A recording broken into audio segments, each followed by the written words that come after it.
Buenas tardes, hoy venimos a presentarles un trabajo de estudios especiales. El tema que nos tocó es esofagograma y vías digestivas altas, dirigido al profesor Andrés López. Los integrantes de mi grupo son Keimer Tapia, Dairon Díaz y Ferney Yele, y mi persona Yoshira Mafra. ¿Qué es esofagograma? El esofagograma es un estudio radiológico con medio de contraste que sirve para evaluar la anatomía y la función del esófago.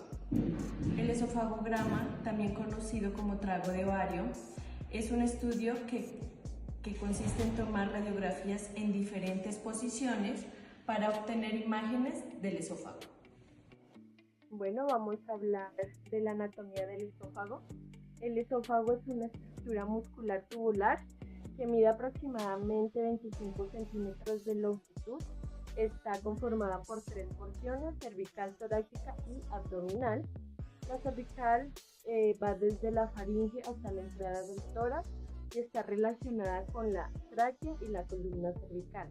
La torácica está ubicada en el mediastino posterior y está en contacto con la aorta y el bronquio principal izquierdo.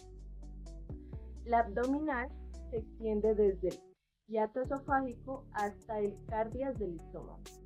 Y en la parte de los esfínteres tenemos la parte superior que controla el bolo alimenticio hacia la faringe, y en la parte inferior previene el reflujo del contenido gástrico.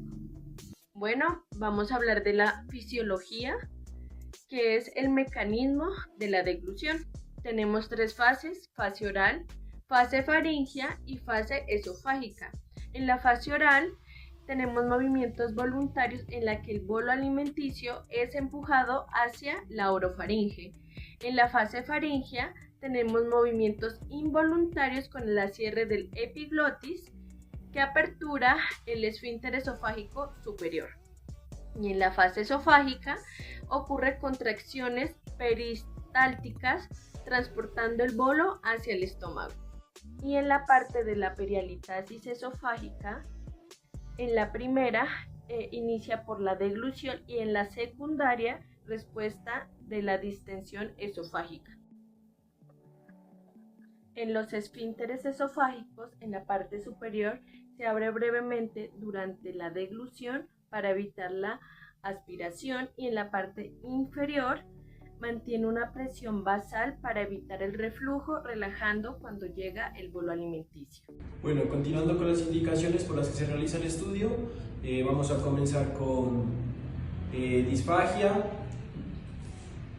también es reflujo gastroesofágico, hernia hiatal, estenosis o tumores esofágicos, fístulas o perforaciones. Las indicaciones por las que se realiza este estudio, vamos a comenzar con el reflujo gastroesofágico.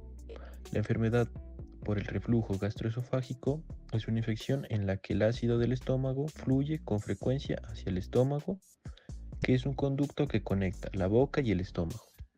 Continuando con la hernia hiatal es una protrusión del estómago a través del hiato esofágico al tórax que afecta del 10 al 50% de la población.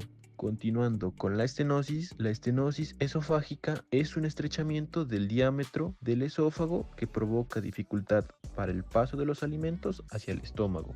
Continuando con las fístulas esofágicas, son una patología infrecuente que, dependiendo de su origen, se manifiestan en una u otra edad de la vida. Pueden ser congénitas o adquiridas y consisten en una comunicación anormal entre el esófago y una parte del sistema respiratorio, generalmente la tráquea. Continuando con la preparación del paciente para un esofagograma, lo principal es el ayuno de aproximadamente de 6 a 8 horas antes del examen. Se recomienda no fumar ni mascar chicles antes para evitar interferencias y gases. Se debe realizar el informe en caso de que sea mujer. Si está embarazada, se debe preguntar alergias o cirugías previas. Los insumos médicos que vamos a utilizar son el medio de contraste y jeringas dosificadoras. En el medio de contraste vamos a utilizar de dos tipos. El primero es el sulfato de bario, que es de 150 a 250 mililitros de administración oral. Este no se debe usar si hay sospecha de perforación. El otro contraste que utilizamos es el yodado hidrosoluble, que este va a ser de 100 a 200 mililitros. La vía de administración también va a ser oral. Este es ideal para fístulas o perforaciones. Si ya hablamos en la dosis pediátrica, con el sulfato de bario vamos a utilizar de 3 a 5 mililitros por kilogramo. Y en el contraste yodado vamos a usar de 2 a 4 mililitros por kilogramo. La selección correcta es vital para un diagnóstico preciso de imagen. Bueno, yo les voy a mostrar cuáles son las proyecciones radiológicas que vamos a utilizar para hacer un esofagograma, las cuales la posición del paciente puede ser en decúbito supino, bipedestación o sedestación en verdadera posición anatómica. Estas son las otras proyecciones que cómo podemos realizar el esofagograma, las cuales serían decúbito supino y bipedestación. En este caso lo vamos a ubicar al paciente en sedestación para mayor comodidad del paciente y pues para el medio de contraste que por gravedad tiene que bajar. El rayo central va perpendicular a T5, T6 a una distancia de foco película de 1 metro, lo cual sería más o menos ahí, de T5 a T6. El chasis que vamos a utilizar es este, que es de 14 por 17, ya que es un adulto. En caso de que sea un niño, es de 10 por 12.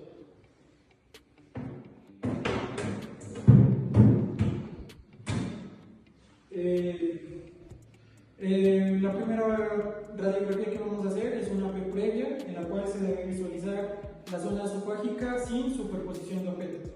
Después de esto, en esta proyección pues vamos a utilizar un KB que sería de 60 a 70 y un MAS de 6 a 7. Esto va para todas las proyecciones radiológicas. Después de esta sigue una AP de la primera porción del esófago, en la cual se debe visualizar la zona esofágica oral con medio de contraste, que pues este tenemos como ejemplo, que se lo vamos a dar de ver al paciente. Esto va por porciones y pues en la AP de la primera porción del esófago se debe visualizar la zona oral con medio de contraste y sin superposición de objetos. Después de esta sigue una AP de la segunda porción del esófago, en la cual se debe ver la segunda porción del esófago con medio de contraste, ya sería un poco más abajo, y sin superposición de objetos. Después de esto sigue otra radiografía que sería ya de la tercera porción del esófago, en la cual se debe visualizar la zona esofágica abdominal con medio de contraste y el estómago con realce de medio de contraste. Así se miraría la RX de la tercera porción del esófago con realce de medio de contraste, junto con el estómago también con realce de medio de contraste. La anatomía que encontramos es el arco aórtico, el esófago, corazón, hemidiafragma izquierdo y el estómago. Y esas serían las 4 proyecciones que vamos a utilizar para un esófago. Y de eso tenemos ejemplo, lo cual sería esta maqueta que pues, como podemos ver cómo va a ir pasando el medio de contraste, lo cual sería en la AP previa va a ir sin medio de contraste, luego va a seguir la AP de la primera porción del esófago, en la cual se va a ver más o menos esto, que es la zona esofágica oral con medio de contraste. Luego sigue la zona esofágica medial, que sería más o menos ahí, que se va a visualizar con medio de contraste. Y por último, la zona esofágica abdominal, que ya sería esto. Y también se debe de ver el estómago con realce de medio de contraste, lo cual sería ahí.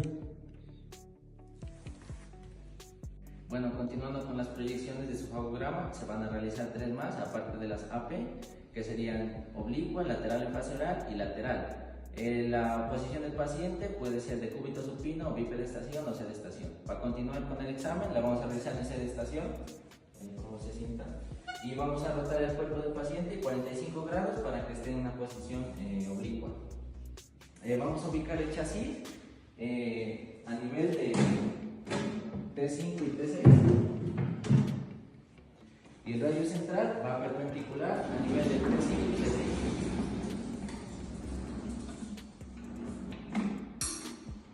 Y se procede a realizar la imagen. La distancia es a 1 metro. La vista anatómica que se va a observar es La zona esofágica con medio de contraste y sin superposición de la columna vertebral. Así se miraría una RX oblicua anterior izquierda de esófago. La vista anatómica que vamos a tener es la tráquea, el esófago, el área estrechada por proceso patológico, la región iliar de los pulmones y bario y aire en el estómago. Bueno, continuando con las proyecciones de esofagograma, se va a realizar una lateral en fase oral. Se ubica el paciente en posición lateral, recto, y el rayo central va perpendicular a nivel de C7 y T1.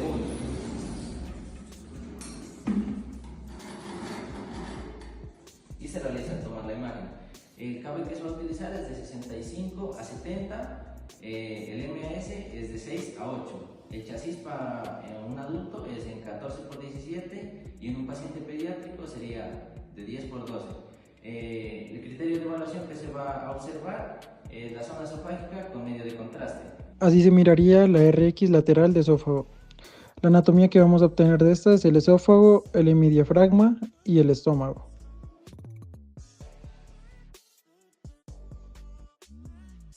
Bueno, este estudio tiene unas ciertas indicaciones.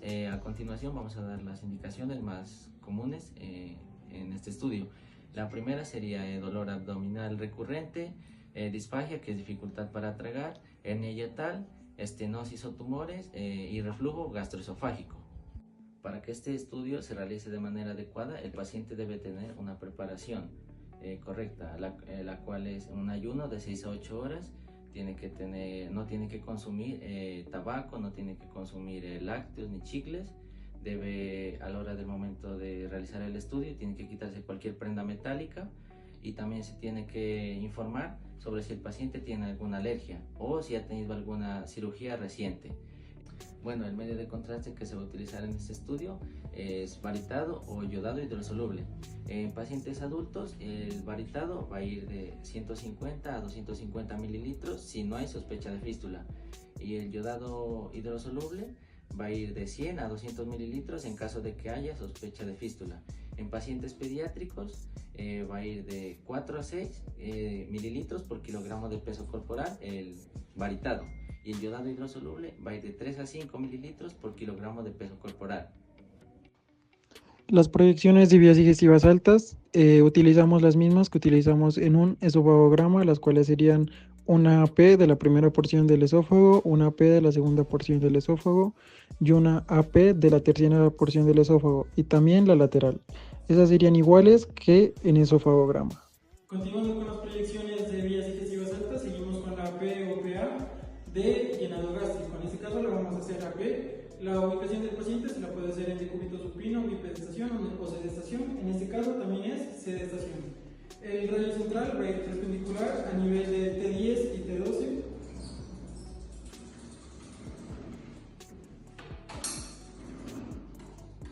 Que más o menos sería en esta parte. El KB que vamos a utilizar es de 70 a 75 y el MAS de 6 a 7. El chasis que vamos a utilizar es de 14 por 17 de la parte longitudinal, lo cual sería así. Ya que es un adulto, en caso de que sea un pediátrico, es de 10 por 12. Los criterios de evaluación es que se debe visualizar el estómago lleno y distendido por el medio de contraste. Así se miraría la RX, AP o PA de llenado gástrico. Seguimos con las proyecciones de vías digestivas altas. Ahorita vamos a realizar la oblicua anterior izquierda de marco duodenal. En esta ubicamos al paciente en decúbito supino o bipedestación. En este caso lo vamos a hacer bipedestación. Colocando el lado izquierdo pegado al receptor de imagen y rotando el cuerpo 45 grados, lo cual sería ahí. El rayo central va a ir perpendicular a T12 y L1, lo cual sería más o menos así. En esta zona, el KB que vamos a utilizar es de 70 a 75 y el MAS de 6 a 7. El chasis sigue siendo el mismo, de 14 por 17, lo ubicamos de forma longitudinal y tomamos la imagen. El criterio de evaluación de esta es que se debe visualizar el marco duodenal con medio de contraste. Así se miraría la RX oblicuo anterior izquierda de marco duodenal. La anatomía que miraremos es la primera porción del duodeno, la segunda porción del duodeno y la tercera porción del duodeno en horizontal. Y también tendremos la cuarta porción del duodeno, que es la ascendente.